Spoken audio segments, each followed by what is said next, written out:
కానీ ఏమైనా ఎక్కువ తక్కువ మాట్లాడితే మీరు పూజించుకునే ఆ గుడిలో పూజారి పోస్టు మీకుండదు. అసలు ఈ ఊరిలో మీకు స్థానమే ఉండదు. అదే జరుగుతుందని అన్నయ్య చెప్పమన్నాడు. అంతదాకా తెచ్చుకోవద్దని హెచ్చరించమన్నాడు. తప్పుని కూడా సమర్థించుకునే తత్వం మీ అన్నయ్యకున్నా చూసిన దాన్ని చెప్పకుండా ఉండటం నాకు లేదు. ధర్మపీఠం దగ్గరికి వస్తాను, నేను చెప్తాను. ఏం చేసుకుంటారో చేసుకో. దీక్షితులు గారు, పెళ్లి కావలసిన ఆడపిల్ల ఇంట్లో ఉంది. ఇలాంటప్పుడు ఇంటి మీద గొడవలు తెచ్చుకోవడం, ఉన్న ఊరిలోంచి బయటికి వెళ్ళి ఇంకో ఊరిలో బతకడం ఎంత కష్టమో మీకు తెలుసు. అయినా పెద్దవాళ్లతో పెట్టుకుంటే సమస్యలు పెద్దవవుతాయని మీ కూతురికి బుద్ధి చెప్పండి. తేడా వచ్చింది అంటే తెలుసు కదా మా సంగతి. మా నీడలో ఉంటే చల్లగా ఉంటారు, మేము నిప్పులు కురిపిస్తే మాడి మస్సైపోతారు. బాబు, అంతవరకు రాదు బాబు. మీకెందుకు? మీరు ధైర్యంగా వెళ్ళండి. మీ అన్నయ్య గారికి చెప్పండి. జానకి ఏం మాట్లాడదు, ఏమీ చెప్పదు అని చెప్పండి. మీకు దండం పెడతాను. తనను ఏమీ అనకండి. మీరు వెళ్ళండి బాబు. ఎందుకు నన్ను భయపడుతున్నావు? భయపడాల్సిన అవసరం లేదు. ఇలాంటి బెదిరింపులు ఎన్నో చూసాం. జరిగేదేం లేదు. రుద్రాణి గారు వీళ్ళకి వార్నింగ్ ఇచ్చారు కాబట్టి తమని తాము కాపాడుకోవటానికి మనల్ని బెదిరిస్తున్నారు. ధర్మపీఠం దగ్గరికి రమ్మను, ఏం జరుగుతుందో చూద్దాం. జానకి, నోర్బోయ్, దయచేసి లోపలికి వెళ్ళు. వెళ్ళు. అది కాదు నాన్న. చూడు జానకి, నువ్వు ఇంకొక మాట మాట్లాడావంటే నేను చచ్చినంత ఒట్టు.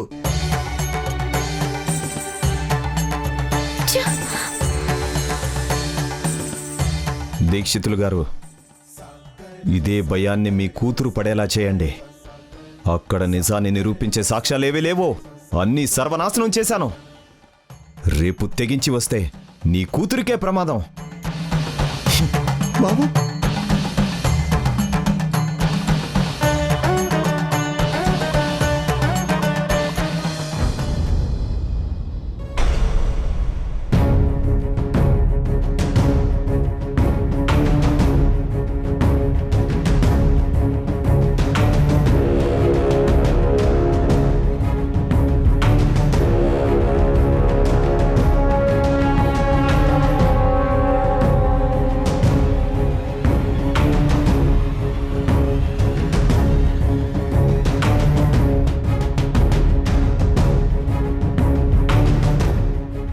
బెదిరించినా నువ్వు భయపడలేదు.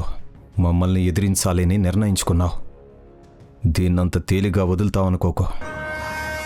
ఈరోజు నువ్వు అనుకున్నది ఏదీ జరగదు.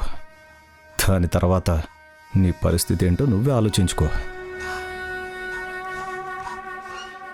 ధర్మపీఠం ముందుకొస్తే న్యాయం జరుగుతుంది అని ఎన్నో సంవత్సరాలుగా అందరూ నమ్ముతున్నారు.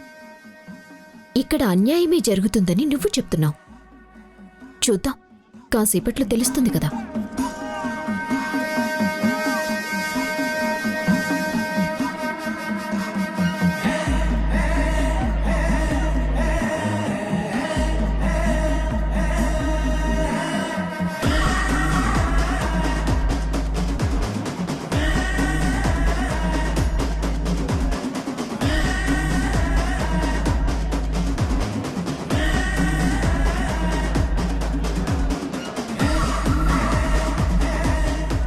అదేంటనే మీరిద్దరే వచ్చారు? వదిన రాలేదా?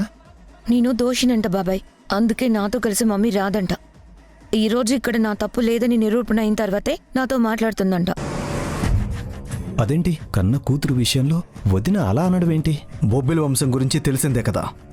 అందరికీ ఒకటే న్యాయం అంటూ పిచ్చి పిచ్చి మాటలు మాట్లాడుతూ ఉంటారు. సర్లే, ఇక్కడ న్యాయమే గెలుస్తుంది కదా. నా కూతురేంటో రుద్రానికి తెలుస్తుంది. కోపంలో చెప్పినా కరెక్ట్గానే చెప్పారు. ఇక్కడ న్యాయమే గెలుస్తుంది. మీ కూతురేంటో తన బుద్ధేంటో ప్రపంచానికి తెలుస్తుంది.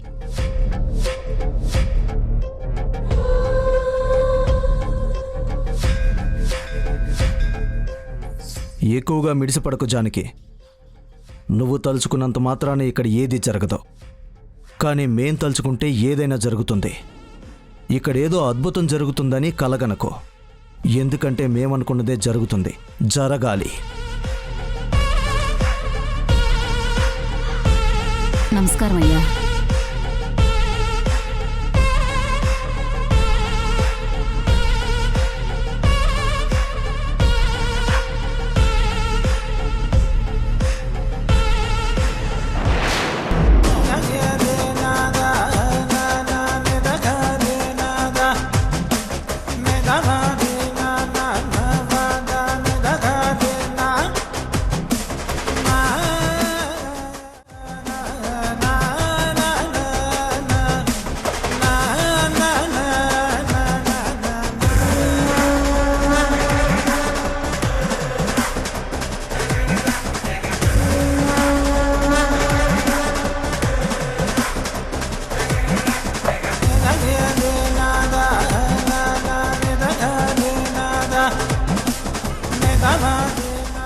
ఏంటమ్మా నువ్వేనా నరసింహులు భార్యవి?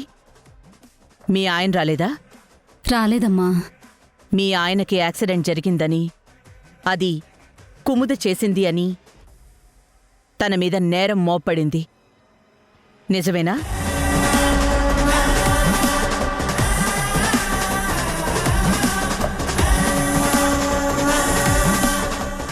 ఎందుకు భయపడతావు?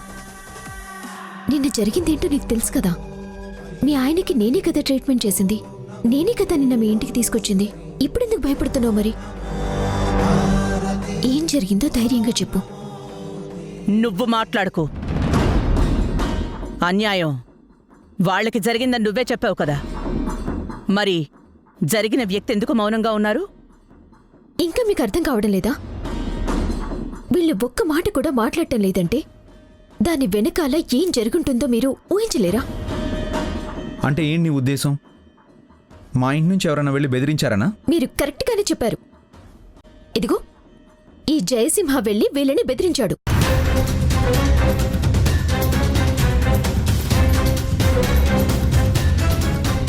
అందుకే వీళ్ళు నోరెత్తడానికి భయపడుతున్నారు. ఏంటమ్మా, జయసింహ మీ ఇంటికొచ్చి బెదిరించినట్టుగా జానకి ఆరోపిస్తుంది. అది నిజమా కాదా?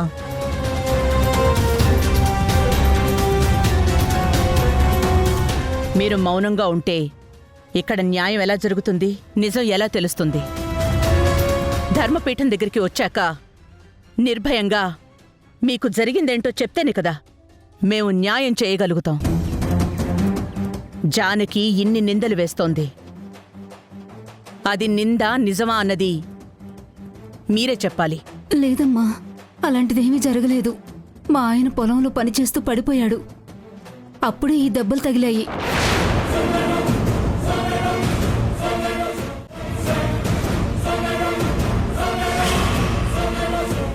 ఇప్పుడు చెప్పు జానకి, ఏ వ్యక్తికైతే దెబ్బ తగిలిందని నువ్వు చెప్తున్నావో అతని భార్యే అతను పొలంలో పడిపోయాడని చెప్తుంది. ఆ ఇంట్లో వాళ్ళు ఏమీ జరగలేదు, వాళ్ల పొరపాటు వల్లే జరిగింది అన్నట్టు మాట్లాడుతున్నారు. నువ్వేంటి తప్పు జరిగింది, సాక్ష్యం ఉందని మాతో చెప్తున్నావు? మీ కళ్ళకి అందరూ మంచిగానే కనపడతారు, కానీ మీకు తెలియకుండా ఎవరు ఎలా ప్రవర్తిస్తున్నారో చెప్పడానికి ఇదే నిదర్శనం.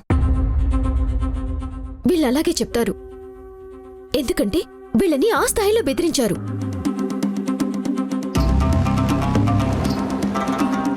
కానీ నిజాన్ని వాళ్ళు చెప్పకపోయినా సాక్ష్యం ఉంది అని చెప్పాను కదా, ఆ సాక్ష్యాన్ని చూస్తే మీకే అర్థమవుతుంది.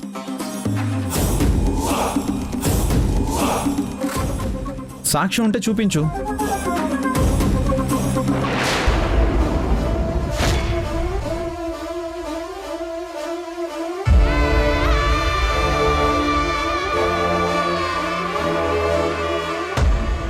రే, ఏంటో ఇంత ఆలస్యమైంది? నీకు ముందే చెప్పాను కదా పొద్దున్నే రావాలని. ఫోన్ తీసుకొచ్చావా? తీసుకొచ్చాను జానకి, కానీ ఏంట్రా కానీ? ఇప్పటికీ ఆలస్యమైంది. చూడమ్మా, నువ్వు ఎవరికో భయపడి నిజాన్ని దాచొచ్చు, కానీ తప్పు చేసిన వాళ్ళు తప్పించుకోలేరు. సాక్ష్యం నా చేతిలో ఉంది. ఈ ఫోన్లో నరసింహల్ని కుముద యాక్సిడెంట్ చేయటం మొత్తం రికార్డ్ అయ్యింది. మీరే చూడండి.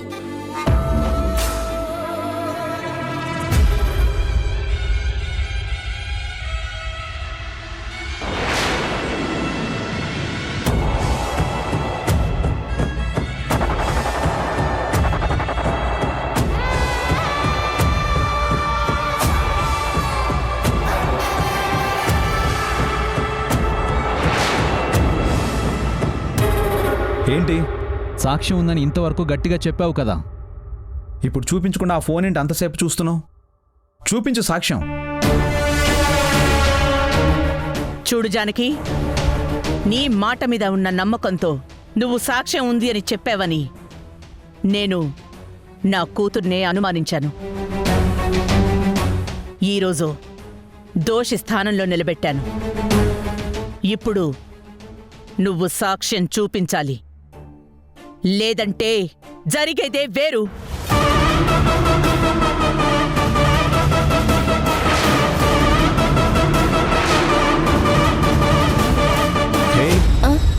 ఎక్కడికి వెళ్తున్నారా? నేను ఎక్కడికి వెళ్తే నీకెందుకు? ఆడుకునే వయసులో చాలా పెద్ద పెద్ద పనులు చేస్తున్నారా? నేనేం చేశాను? మా కుముద నేరం చేసిందని నువ్వు వీడియో తీసావుగా? అవును, తప్పు చేస్తే ఎవరిదైనా తప్పే కదా, అందుకే వీడియో తీశాను. నువ్వెంత, నీ వయసు ఎంత? నువ్వు వెళ్ళి సాక్ష్యం చెప్పి నా అన్న కూతురికి శిక్ష వేయిస్తాను అంటే చూస్తూ ఊరుకోవడానికి నేనేమైనా దద్దామని అనుకున్నావా? అయినా ఊరు విషయాలని పట్టించుకోవడమే నీకు జానకి తెలిసిన విషయమా? మర్యాదగా ఫోన్ ఇవ్వు, లేకుంటే పరిస్థితి ఇంకోలా ఉంటుంది.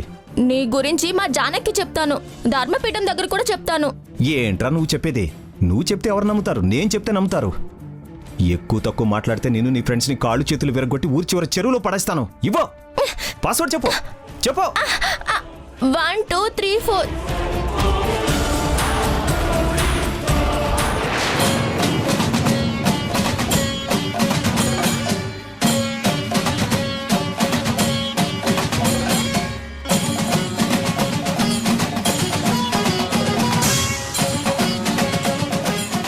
అదేంటి జానకి నన్ను చూస్తున్నావు? అంటే ఏంటి? ఇప్పుడు నామే చెప్తావా? నేను బుజ్జిని దారిలో ఆపాను, బుజ్జిని తిట్టాను, నేనే ఫోన్లో ఉన్న వీడియోని డిలీట్ చేశాను అని నామే చెప్తావా? కదేంటి? నిజం అదే కదా. మేమెందుకు తప్పు చేస్తాం జానకి? మేమంటే నీకెందుకు అంత కోపం? మా ఇంటికి నువ్వు వస్తే మా ఇంట్లో మనిషిలా చూస్తున్నాం కదా. మా భూమి విషయంలో నువ్వు చేస్తున్న హెల్ప్కి అందరం నిన్ను మెచ్చుకుంటున్నాం కదా. మరి అలాంటిది మా మీద నువ్వు అసలు ఎందుకు పగబట్టావు? నా కూతురు విషయంలో నువ్వెందుకు ఇలా ప్రవర్తిస్తున్నావు? మీరు ఎంత తెలివిగా మాట్లాడినా మీరిద్దరూ చేసిన తప్పు నుంచి తప్పించుకోలేరు. చాలు. ఏంటి జానకి ఇది? సాక్ష్యం ఉందనంత గట్టిగా చెప్పావు, ఇప్పుడు మళ్ళీ ఏదేదో మాట్లాడుతున్నావు. ఫోన్లో సాక్ష్యం ఉందన్నావు కదా, చూపించు.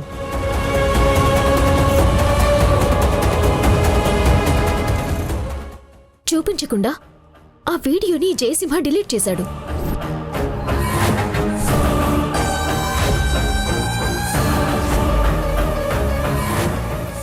చాలా తెలివిగా మాట్లాడుతున్నాను అనుకుంటున్నావా? తెలివిగా తప్పించుకోవాలి అనుకుంటున్నావా? చూడు, ఇక్కడ తప్పు జరిగిందంటే ఎవరికైనా సరే ఒకే న్యాయం జరుగుతుంది. అది ఈ ధర్మపీఠ అనుకున్న విలువ.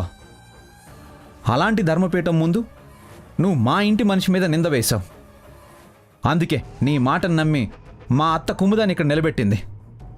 ఇప్పుడు నువ్వు ఇలా మాట మారిస్తే ఇక్కడెవరో చూస్తూ ఊరుకోరు. ఇంకా మీకు అర్థం కావట్లేదా? ఇప్పటికి కూడా జానికి బుద్ధేంటో మీకు తెలియడం లేదా? ఇదంతా నా మీద పగ సాధించాలని తను ఆడుతున్న కొత్త నాటకం. నన్ను ఎలాగైనా ఇబ్బంది పెట్టాలని, మన ఇంట్లో గొడవలు సృష్టించాలని తను ఇదంతా ప్లాన్ చేసింది. మమ్మీ, నిన్ననే నేను నీకు చెప్పాను కదా నేనేం చేయలేదని. కానీ జానకి మాటకి విలువ ఇచ్చి నా మాటకి నువ్వు విలువ ఇవ్వలేదు. ఇప్పుడు చెప్పు మమ్మీ, నేను దోషినా?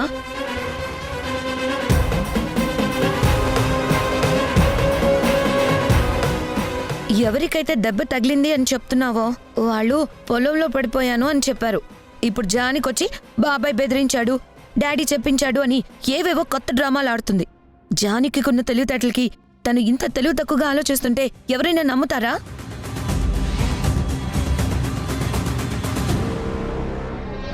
జానకి, నీ మాట మీద ఉన్న నమ్మకంతో ఇక్కడి వరకు తీసుకొచ్చాను. ఇప్పుడు నువ్వు నిజం నిరూపించకపోతే నువ్వు నా కూతురి మీద కావాలనే నింద వేశావని నమ్మాల్సొస్తుంది. దానికి శిక్ష కూడా నువ్వు అనుభవించాల్సొస్తుంది.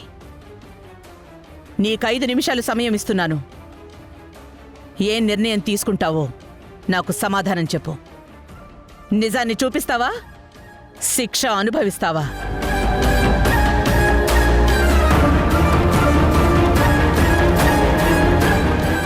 ఒక నిజాన్ని నిరూపించాలంటే ఎంతో శ్రమ పడాలి. కానీ ఒక అబద్ధాన్ని నమ్మించాలి అంటే కొంతమందిని మన వైపుకి తిప్పుకుంటే సరిపోతుంది.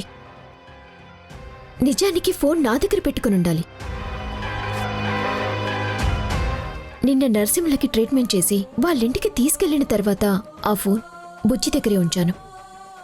కానీ ఇలా జరుగుతుందని ఊహించలేకపోయాను. ఈ తప్పుని తెలివిగా సమర్థించుకోవాలని చూడకు.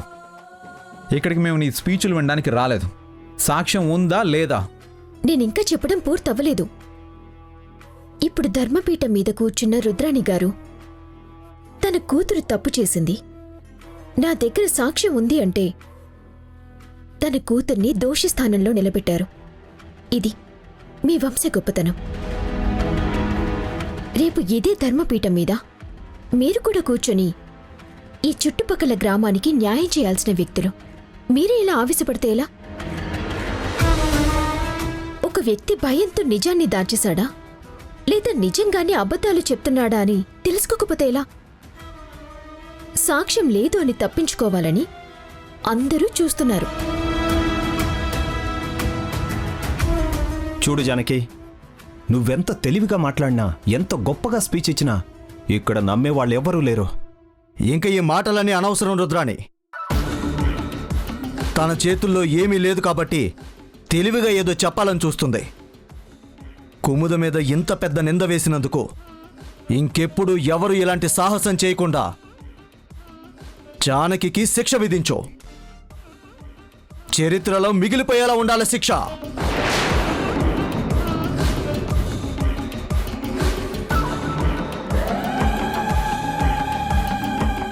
జానకి, నీకిచ్చిన సమయం అయిపోయింది. ఇక తీర్పు చెప్పే సమయం వచ్చింది.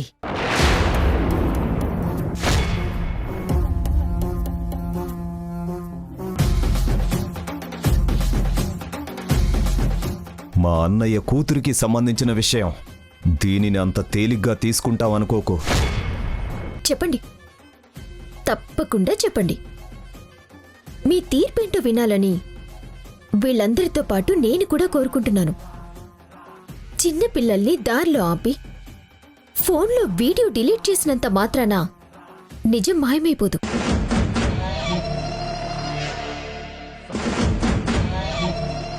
ధర్మానికి నిలువెత్తు నిదర్శనమైన రాముల వారి సన్నిధిలో ఉన్న ధర్మపీఠమిది. ఇక్కడ అన్యాయానికి తావుండదు, అధర్మానికి ఆస్కారం లేదు. అందుకే వీళ్లు చేసిన ఒక తెలివి తక్కువ పని ఇప్పుడు సాక్ష్యంగా మారింది.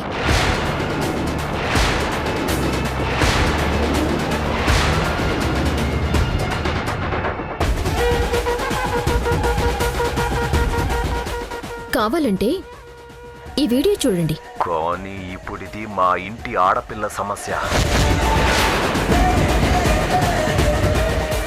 మా అన్నయ్య కూతురికి సంబంధించిన విషయం.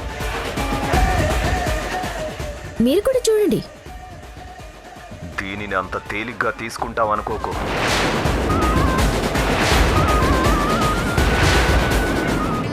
ఈ విషయంలో అన్నయ్యకి కోపం వచ్చింది.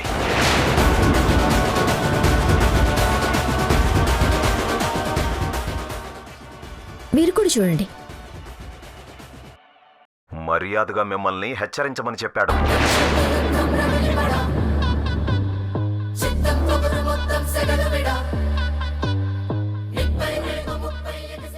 రేపు ఉదయం ధర్మపీఠం దగ్గరికి నువ్వు రాకూడదు.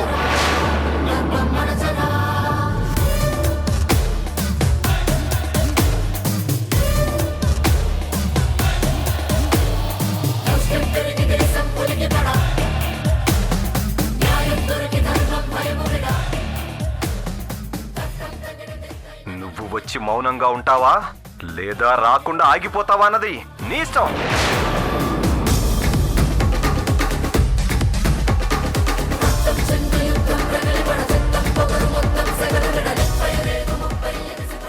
అసలు ఈ ఊరిలో మీకు స్థానమే ఉండదు. అదే జరుగుతుందని అన్నయ్య చెప్పమన్నాడు.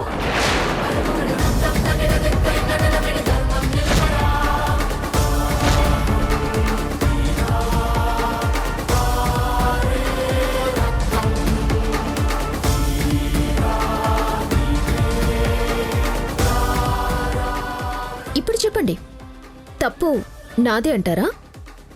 నేనే కావాలని ఇదంతా చేశాను అంటారా? మా బుజ్జి తీసిన వీడియోని తెలివిగా డిలీట్ చేశారు, మా ఇంటికొచ్చి బెదిరించారు. నిజంగా అక్కడ ఏ తప్పు జరగకపోతే నిన్న మీ మరిదిగారొచ్చి మమ్మల్ని బెదిరించాల్సిన అవసరం ఏముంది?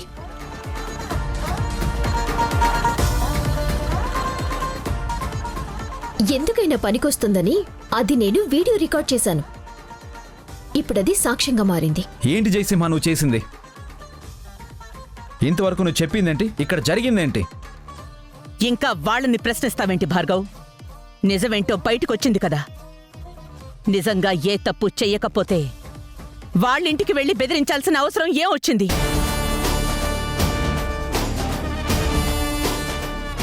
జయసింహ, అంటే నువ్వు మేకవన్నె పులిలా నటిస్తున్నావా?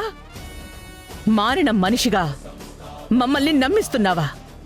నువ్వు చేస్తున్న పనులు ఇవా? క్షమించండి వదిన గారు.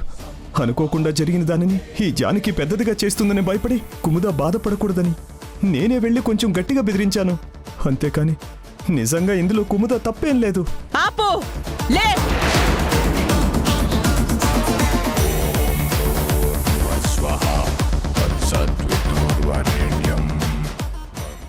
ఖచ్చితంగా నరసింహులు కుటుంబాన్ని బెదిరించి నిజాన్ని బయటికి రాకుండా ఆపారని ఈ సాక్ష్యం మూలంగా ధర్మపీఠం నమ్ముతోంది. కుమ్ముదే దోషి అని నేను నిర్ణయిస్తున్నాను. మమ్మీ, అది అనుకోకుండా జరిగింది మమ్మీ. అవును రుద్రాణి, ఇది కావాలని చేసింది కాదు, ఏదో పొరపాటున జరిగింది. ఒక్కగానొక్క కూతురు ఎంతో అపురూపంగా పెంచుకున్నాం. ఇప్పుడు నువ్వు తీర్పిస్తే మన ఇంటి పరువు ఏమవుతుంది? ఇంకెవరు ఏమీ మాట్లాడొద్దు. అత్తయ్య, తప్పు జరిగింది. ఇక నిర్ణయం మీదే.